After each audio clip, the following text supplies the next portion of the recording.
உங்களுடைய காதல் வாழ்க்கை யார் கூட?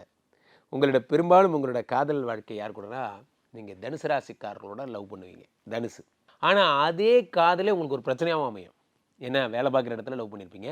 அல்லது வேலை பார்க்குற இடத்துல கிடைச்ச லிங்க் மூலியமா, நம்ம ஒருத்தர்கிட்ட வேலை பார்த்தோம். அவர் மூலியமா வந்த லிங்க்ல இந்த பொண்ணை நான் பார்த்தேன். இதெல்லாம் உங்க வாழ்க்கையில ஏற்படும். தனுசு ராசிக்காரர்கள, கும்பராசிக்கார பெண்கள நீங்க லவ் பண்ணுவீங்க. தனுசு, கும்பம் இதெல்லாம் உங்களுக்கு ரொம்ப சகஜமா நீங்க லவ் பண்ணக்கூடிய பெண்கள். ஸோ அல்லது அதான் சனியினுடையது மகரம், கும்பம் சனியினுடையது. அதே மாரி உங்களுக்கு குருவினுடையது 2 வச்சுக்கோங்க. குருவினுடைய தனுசு, மீனம், சனியினுடையது மகரம், கும்பம் இவங்களெல்லாம் நீங்கள் லவ் பண்ணுவீங்க. இதில் என்னென்னா அந்த முதல் திருமணம் கொஞ்சம் ப்ராப்ளம் ஆகும். அதை பற்றி அப்புறம் பேசுவோம். இப்போது யார் கூட மோதல் உங்களுக்கு செட்டே ஆகாது அப்படின்னு பார்த்தீங்கன்னா, நான் சொன்னேன் பாருங்கள், எமோஷ்னலாக நீங்கள் கனெக்டடாக இருப்பீங்கன்னு. விருச்சிக ராசிக்காரங்களோட உங்களுக்கு செட்டே ஆகாது.